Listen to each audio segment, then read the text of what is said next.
بسم الله الرحمن الرحيم.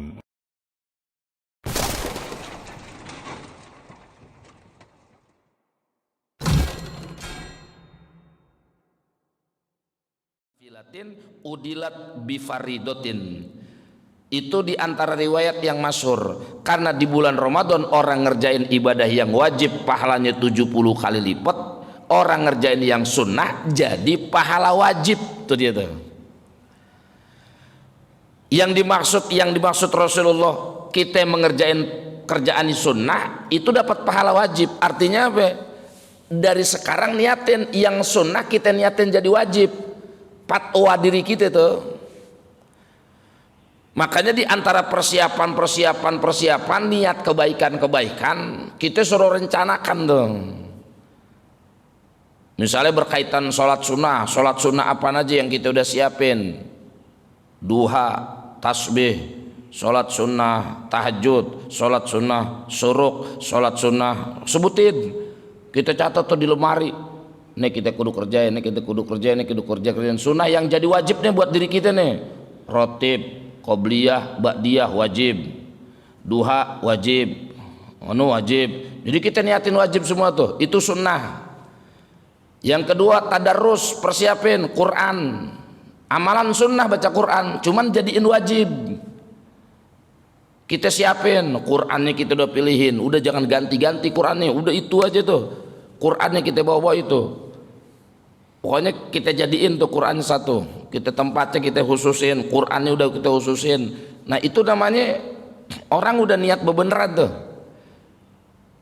Kita baca Quran habis subuh, sebelum duha, atau habis suruk, habis duha, menjelang zuhur, atau rinciannya kalau perlu kita sebutin setiap habis sholat 12 lembar, setiap habis sholat duha 1 juz. Nah itu namanya orang merencanakan, karena di dalam bahasa orang husnul khotimah kan, husnul khotimah, husnul amal, husnul niyah, niat dalam kebaikan. Nah itu termasuk bacaan Quran begitu juga. Jadi yang dimaksud ilmunya itu udahan, yang dimaksud dengan tajwidnya, tahsinnya, nah itu harus kita persiapkan. Atau berkaitan sodakoh, kita catat sodakoh terawih sekian, sodakoh kita Jumatan, sodakoh Jumat Ramadan sekian, sodakoh harian kita sekian. Itu namanya berkaitan persiapan dalam diri kita, berkaitan dengan ibadah sunnah, tapi kita fatwain wajib dalam diri kita gitu. Berarti kalau wajib, misalnya kita nggak baca Quran habis subuh, nanti kita kodok, kita ganti, itu namanya kita ngewajibin diri kita. Boleh, saking kita kepengennya tuh kan, segala sesuatu kalau diniat dan direncanakan bisa lebih baik, lebih bagus, maka itu kita boleh lakukan. Dan itu pun ada dasarnya dengan ungkapan tadi famarhaban bihi, sebagai isti'dadan, sebagai persiapan kita bakal dimuliain. Cuman kemuliaan itu nggak datang ujuk-ujuk, tetap melalui proses yang kita kerjain, yakni berkaitan ta'abbud, ibadah kita, penghambaan kita kepada Allah. Nah jadi berkaitan ibadah itu persiapkan ilmunya tuh. Nah artinya kembali ke masalah tadi, kalau kita iktikaf nggak pernah seumur-umur asrul awakhir, ya iktikaf mulai dari awal Ramadannya, setiap masuk masjid jangan pernah kita lupa niatin wajibin iktikaf. Makanya di masjid-masjid suka ada tulisan di depan, nawaitul iktikaf ma dumtu fi hadal masjid sunnatan lillahi ta'ala, saya niat iktikaf selama di dalam masjid ini sunnah karena Allah Ta'ala. Itu mulai dari awal Ramadan, bahkan sebelum-sebelumnya, terkhusus dimulai masuk besok Ramadan, setiap masuk masjid niat itu dulu tuh.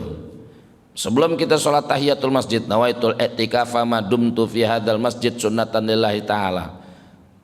Jadi sekalipun kita di masjid itu baca Quran udah, sholat sunnah udah, kita tinggal reba-rebaannya, tinggal ngobrolnya sambil istirahat, itu dinilai ibadah atau selama di dalam masjid. Nah jadi itu rangkaian berkaitan sunnah tapi kita wajibin. Nah di antara yang saya ingetin, iktikaf andai kata kita iktikaf secara khos kagak, yang secara am kita jalanin jadiin wajib masuk masjid nih. Makanya kalau ada orang yang rumahnya dekat musola, jangan sampai nggak pernah nengokin masjid. Tarawih di musola, tapi luangin zohor di masjid atau asar di masjid. Artinya apa? Biar kita bisa iktikaf, karena kagak ada iktikaf di musola. Nawaitul iktikaf fi hadzal musalla sunnatan lillahi, kagak ada. Makanya sholat tahiyatul masjid, kagak ada tahiyatul musola, apalagi tahiyatul lapangan. Ada orang sholat id, begitu nyampe baru nyampe dia bingung kali ngapain, langsung duduk, kagak enak disumbayang aja. Allahu Akbar. Gitu udah kelar temannya nanya, lu sembahyang apaan? Tahiyatul masjid, kan lapangan. Ya udah tahiyat lapangan itu mah. Ya kagak ada. Jangan kata tahiyat lapangan, tahiyat musola aja kagak ada. Itu berlaku buat masjid. Karena kemuliaan masjid sebagai menunjukkan kemuliaan masjid. Walaupun secara lughat masjid itu tempat sujud. Tapi masjid itu buat dibedakan itu rukinatil jum'ati amla, dipakai sholat Jumat apa enggak. Kalau dipakai sholat Jumat ya itu masjid, kalau enggak ya musola. Makanya dulu ada sebutan masjid ghairu jami', masjid tapi enggak dipakai sholat Jumat. Nah sekarang di Jakarta banyak tuh, artinya di beberapa wilayah banyak. Kenapa emang? Karena dia bikin masjid belum cukup syarat. Orang di sana ada masjid, dibikin masjid lagi di sini. Di sana aja belum penuh, pakai bikin lagi. Dibolehin, cuman masjid ghairu jami' namanya. Masjid ghairu jami' itu maksudnya masjid namanya tapi kagak dipakai sholat Jumat. Di Ben Hill ada tuh, di Ben Hill Jakarta Pusat, Masjid Muhajirin, namanya Masjid Muhajirin. Nggak lama di jauh Masjid Ikhlas. Kalau kita ke belakang di teras Masjid Muhajirin, Masjid Al Ikhlas kelihatan. Itu sempet rame tuh di kampung saya tuh di Karetengsin di Ben Hill. Ya saya termasuk yang ditanya sama lurah. Saya bilang boleh, cuman jangan dipakai sholat Jumat. Makanya suka disebut, akhirnya dinamain masjid ghairu jami', gitu. Tapi boleh gak buat iktikaf? Ya buat iktikaf, ya kalau emang masjid masih boleh. Cuman kalau nggak dipakai sholat Jumat, itu namanya ada kehususan. Nah yang jelas iktikaf bukan cuman secara khos, tapi secara am, secara umumnya. Maka ini yang harus kita niatin dari awal. Nah jadi amalan-amalan yang berkaitan dengan sunnah ya wajibin dalam diri kita. Karena tadi Rasulullah udah ngasih eneng-eneng tuh, udah ngasih rangsangan kepada kita. Siapa orang yang ibadah di bulan Ramadan wajib pahalanya 70 kali lipat, udilat bisab'ina faridotan. Orang yang ngerjain nafilah sholat sunnah, ibadah sunnah itu sebanding dengan amalan wajib. Maksudnya, mafhumnya, semua ibadah sunnah di bulan Ramadan niatin wajib. Berarti mafhumnya kalau wajib, andai kata kita duha kita duha kagak kerjain, besok waktu duha kok besok kodok. Biasa kita kerjain 4, ya duha yang besok nih kita kerjain 8. Saking kita pengen jadiin wajib tuh. Tapi tetap nggak usah pakai kodoan, niat aja sholat duha. Cuman bilangannya kita tambah. Kenapa emang? Kemarin kagak duha, kelupaan. Yaudah sekarang jadi 8. Biasanya cuma 4 rakaat gitu. Baca Quran biasanya kita dapat habis zuhur itu 12 lembar. Karena kita lagi kemana tahu habis asar kita jadi 24 lembar. Kenapa emang? Tadi yang 12 kita kagak baca gitu. Nah itu namanya ngewajibin tuh. Nah itu boleh, itu saking kita niat untuk mendapatkan kemuliaan dari kemuliaan di bulan Ramadan. Nah itu berkaitan dengan ilmu. Jadi berkaitan dengan ilmu, segala sesuatu yang berkaitan dengan ibadah-ibadah di bulan Ramadan itu tanya. Termasuk nanti di ujung zakat fitrah, pakai beras apa pakai duit, pakai beras pakai kaul siapa, pakai duit pakai kaul siapa, gitu. Jangan sampai kita ibadahnya menurut Imam Syafi'i atau zakatnya pakai duit gitu. Walaupun pakai duit boleh, tapi itu menurut kaul Imam Abu Hanifah.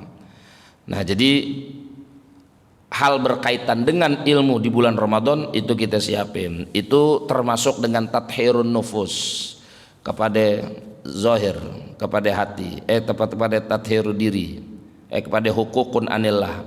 Nah, berkaitan hukukun anin nas, hak-hak orang lain, ya itu yang disebut dengan al mu'afatu bil afwi.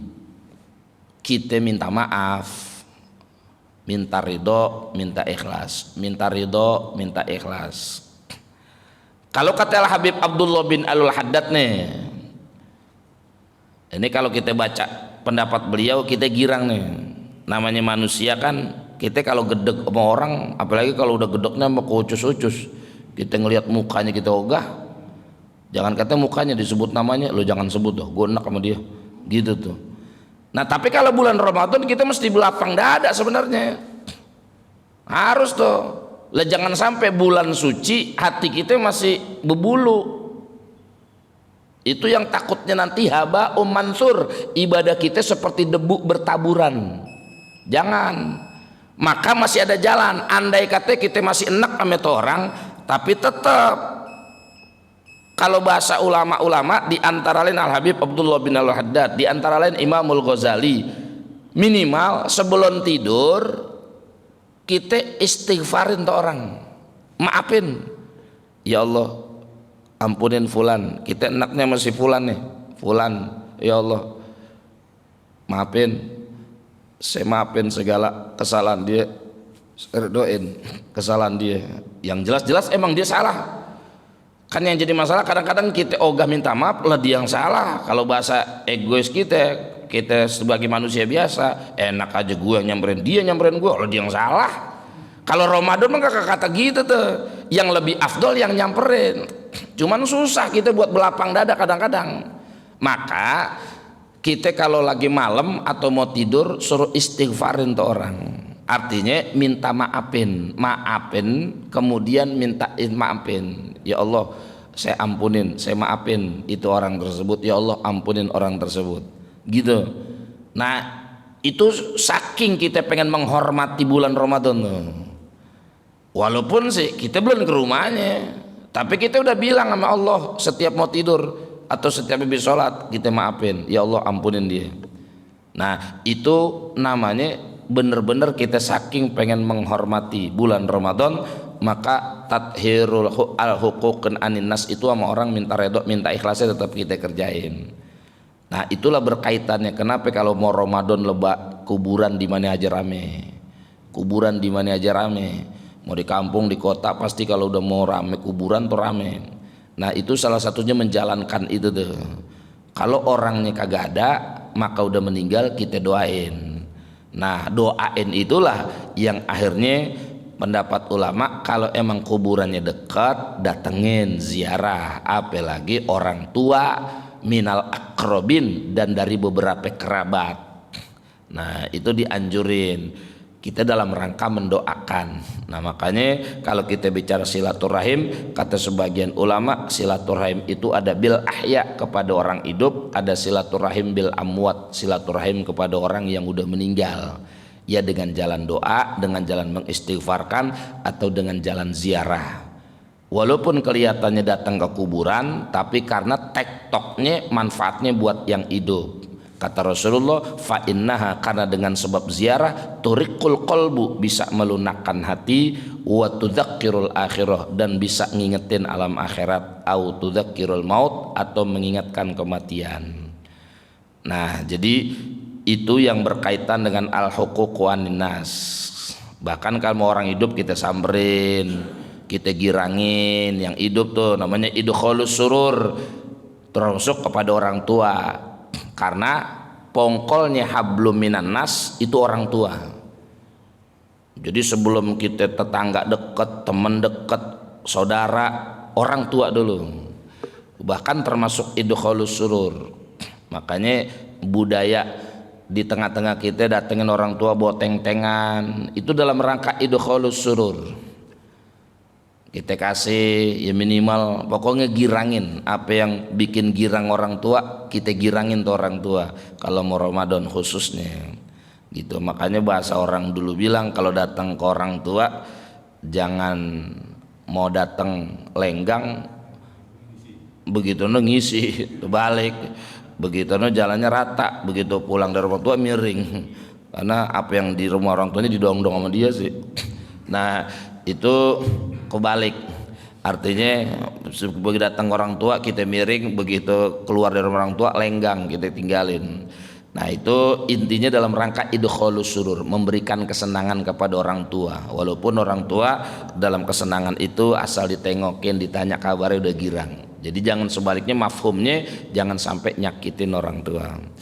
Nah itulah berkaitan dengan persiapan kita menghadapi bulan Ramadan. Intinya ada pada diri kita. Kalau kita mau siap menyambut bulan Ramadan, maka persiapkan apa yang menjadi berkaitan dengan hal-hal yang ada pada bulan Ramadan, terkhusus tadi berkaitan al-huququ anillah wal huququ anin nas, hak-hak yang ada pada Allah dan hak-hak yang ada pada manusia, dengan rangkaian-rangkaian yang tadi saya sebutkan. Kenapa? Emang karena kita yakinin Ramadan itu tamu suci, tamu mulia yang disebut bulan mulia, maka kita kudu persiapkan. Kalau analogi yang lain, kalau Ramadan itu disebagikan tempat yang suci, maka kita datang ke tempat tersebut harus suci juga. Nah maka dalam hal ini kita harus persiapkan, terkhusus berkaitan dengan hati tadi itu.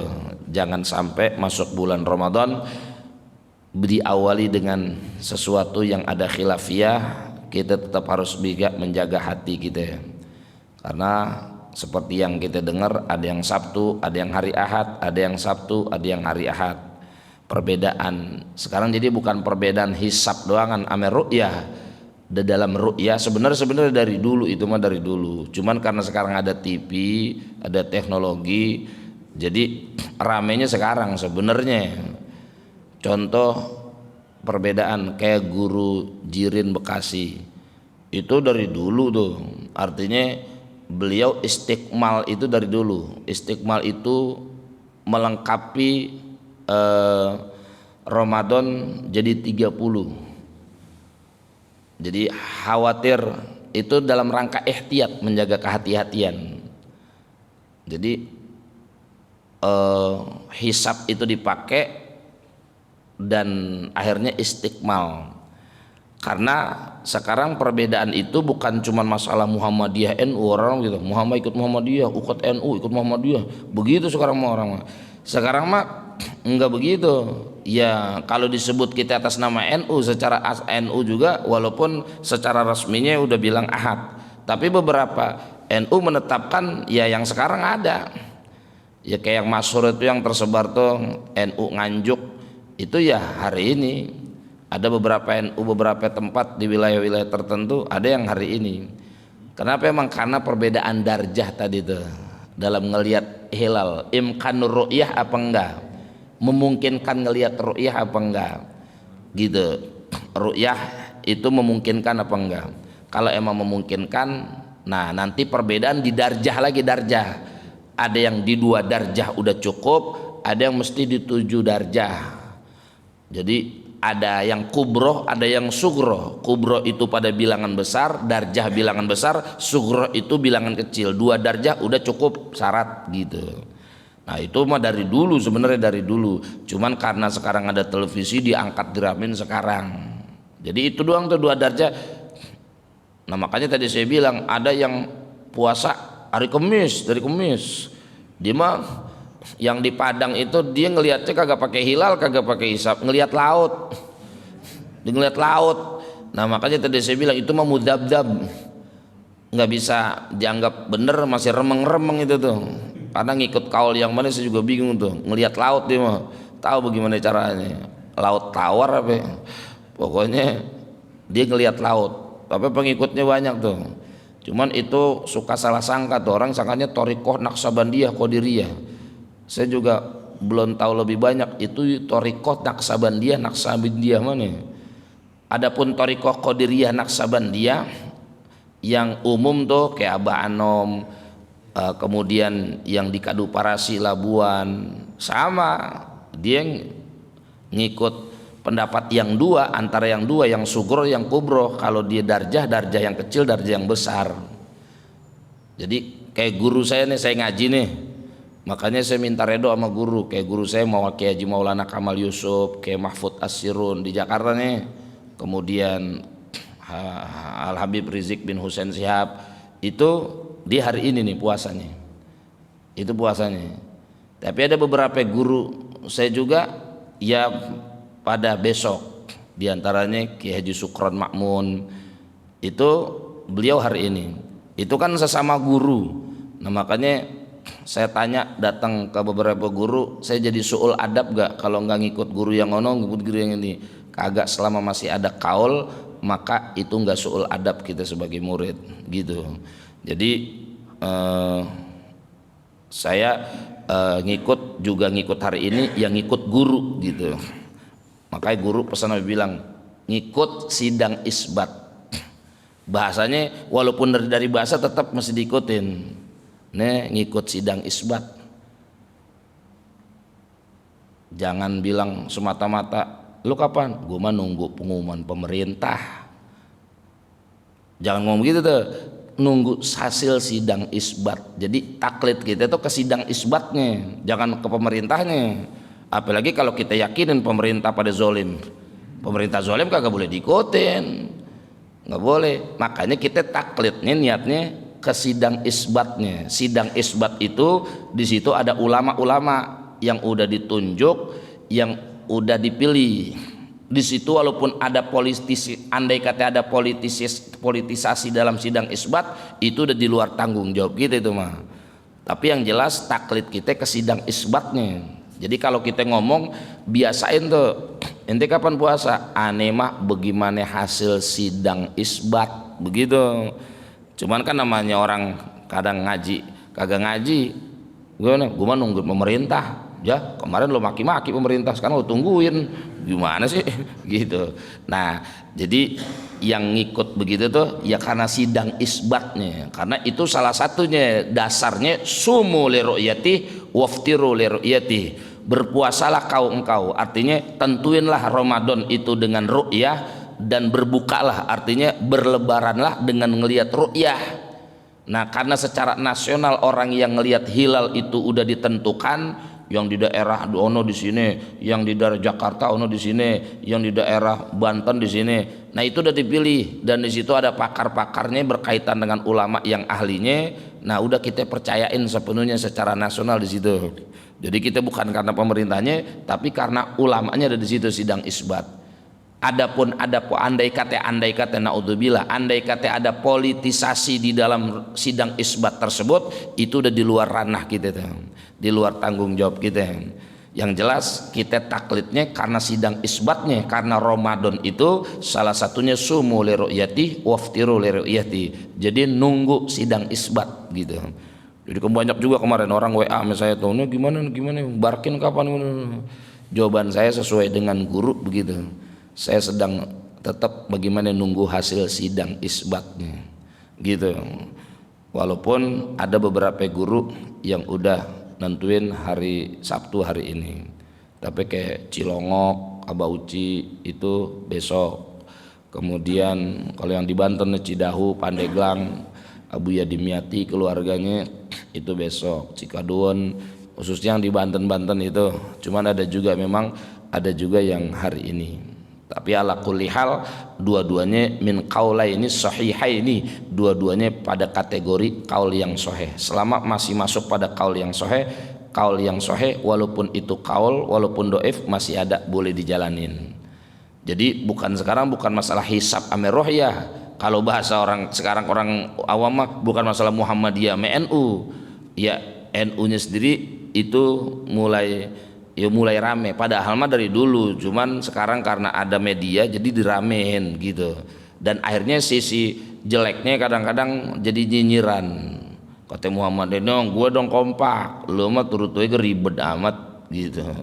Padahal mah nggak begitu. Kita menyikapinya bahwa itu tetap bagian dari rahmat dari Allah Subhanahu wa taala. Mudah-mudahan di awal Ramadan ini kita niatin semua apa yang kita berkaitan kerjaan ibadah, berkaitan yang sunnah, fatwain dari sekarang bahwa itu wajib buat diri saya. Insya Allah Allah kasih taufik kita, Allah kasih kemudahan kita untuk menjalankan ibadah di bulan Ramadan. Amin ya rabbal alamin. Dan akhirnya kita diberikan kesehatan lahir batin oleh Allah Subhanahu wa taala. Keuntungan orang yang udah niat dari awal, andai kata kita mati kita udah dimuliain ame Allah kematian kita. Kenapa? Emang kita udah niatin.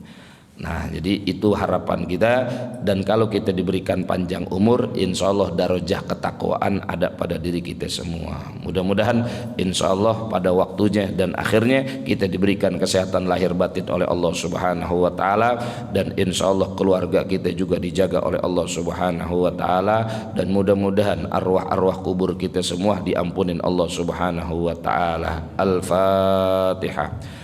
A'udzubillahi minasyaitonir rajim. Bismillahirrahmanirrahim. Alhamdulillahirabbil alamin. Arrahmanir rahim. Maliki yaumiddin. Iyyaka na'budu wa iyyaka nasta'in. Ihdinas siratal mustaqim. Siratal ladzina an'amta 'alaihim ghairil maghdubi 'alaihim waladdallin. Amin. Wa'fu 'anna ya karim, wa'fu 'anna ya karim, wa'fu 'anna ya karim ya arhamar rahimin irhamna. Allahumma bihaqqil Fatihah wa bisirril Fatihah wa bibarakati sab'il matani minal Qur'anil Karim. Allahumma sallimna min afatid dunya wal akhirah wa fitnatihima innaka 'ala kulli syai'in qadir. Allahumma barik lana fi Sya'ban, barik lana fi Sya'ban, barik lana fi Sya'ban wa ballighna wa waffiqna wa sahhilna al ibadata fi syahr Ramadan. Allahumma ja'alna wa ja'al auladana wa dhurriyyatina min ahlil 'ilmi wa ahlil khair wa la taj'alna wa iyyahum min ahli su'i wad dhair. Allahumma faqihna wa faqih ahlana wa faqih dhurriyyatina wa faqih man talabal ilma fi hadzal masjid bi ilmika wa hilmika wa hikmatika bi rahmatika ya arhamar rahimin. Rabbana ighfir lana wa liwalidina warhamhuma kama rabbawna shighara ya farijal ham ya kashifal gham ya man li 'abdihi yaghfir warham. Rabbi dahum fi assalam wa akhiru da'wana alhamdulillahi rabbil alamin. Taqabbalallah. Akhirul kalam, wassalamu alaikum warahmatullahi wabarakatuh.